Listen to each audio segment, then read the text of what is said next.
Como você está? Desejo que esteja bem pela graça do nosso Deus. Estamos aqui em uma manhã fria, mas queremos estudar a palavra de Deus, mais um tema em continuação aos temas que nós estamos abordando aqui sobre a imortalidade da alma. E hoje o título que eu coloquei para este tema é: Existe vida após a morte? Então, vamos ver o que a Bíblia nos diz sobre este assunto. Aqui no livro de Eclesiastes, capítulo 9, verso de número 5, diz o seguinte, ó: Porque os vivos sabem que hão de morrer, mas os mortos não sabem coisa nenhuma, nem tampouco terão eles recompensa, porque a sua memória está no esquecimento. Nós sabemos dos enganos que Satanás tem feito nesses últimos tempos, as mentiras que ele tem propagado aqui neste mundo, prometendo uma consciência após a morte. Lembra do texto que eu li em Gênesis 3, verso 4, que ele se opôs às advertências de Deus para Eva. Disse para Eva: vocês morrerão se vocês me desobedecerem. Porém, ali nós vimos claramente Satanás contando uma grande mentira, que é que eles sim não morreriam. E esta mentira tem se ecoado neste mundo afora. Então, nós vemos que Satanás ele promete a consciência após a morte. Por outro lado, nós vemos os textos bíblicos claros, por exemplo, este, que toda pessoa que morre ela fica inconsciente, ela não sabe nada o que acontece aqui em cima da terra. Aqui no verso 6 diz: amor, ódio, inveja, para eles já pereceram, para sempre não têm eles parte em coisa alguma que se faz debaixo do sol.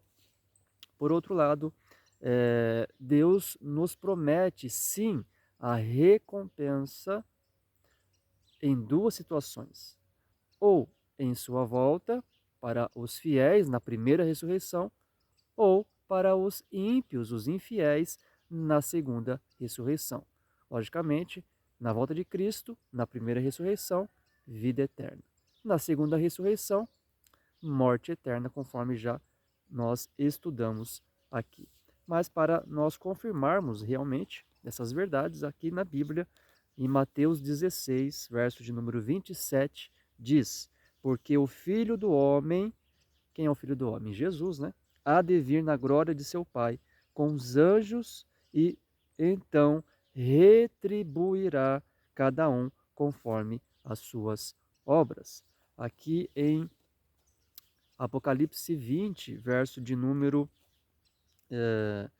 12 e 13, diz o seguinte, ó: e os mortos foram julgados segundo as suas obras, conforme o que se achava escrito nos livros. Ou seja, os mortos eles serão julgados somente lá na fase final, né? No juízo final.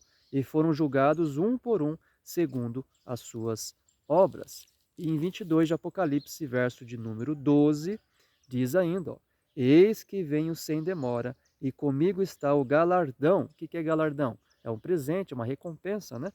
Que tenho para retribuir a cada um segundo as suas obras. Ou seja, cada um será recompensado segundo as suas obras. Ou vida, ou morte, ou bênção, ou maldição. A Bíblia, então, ela é clara em afirmar que nós somos almas viventes e não temos alma vivente. Então somos, né? Não temos. E após a morte nós ficamos sim inconscientes e não conscientes, conforme aí Satanás engana. E as recompensas, né? É importante nós frisarmos as recompensas, porque as recompensas só será em duas situações: ou na volta de Cristo na primeira ressurreição, ou na segunda ressurreição no juízo, onde as pessoas receberão as consequências de suas escolhas. Somente nessas duas situações. E nós temos ainda o texto de Daniel 12, versos número 1 e 2, que diz ali no finalzinho do verso 1: será salvo o teu povo, todo aquele que for achado escrito no livro. Muitos dos que dormem no pó da terra ressuscitarão, uns para a vida eterna e outros para a vergonha e horror eterno.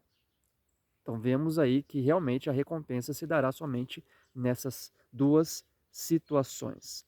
Nós precisamos observar que o espiritualismo, o espiritismo, as mentiras de Satanás sobre a imortalidade da alma têm se infiltrado no cristianismo através do paganismo.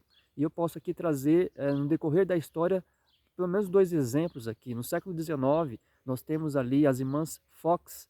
Consulta depois na internet, no YouTube, aí, irmãs Fox. O que aconteceu com as irmãs Fox? Elas admitiram que receberam informações dos mortos. Depois, ali mais para frente, no decorrer da história do século XX, nós vimos aí novelas, filmes, desenhos, doutrinando as famílias sobre a imortalidade da alma, ou sim que as pessoas possuem uma certa alma dentro de si. Deus ele é claro em sua palavra em admitir que ele abomina aqueles que consultam mortos. Deuteronômio 18, verso 11. E os enganos de Satanás, eles têm sido muito sutis, muito sutis. Em 2 Coríntios 11, verso 14 e verso 15, diz que Satanás e os seus ministros, né, têm poder de se transformar em anjo de luz, para, sim, se possível, enganar os seus escolhidos. O mundo, infelizmente, está envolvido neste engano, e a nossa única segurança é estar firmado em Jesus e em sua palavra. Amém.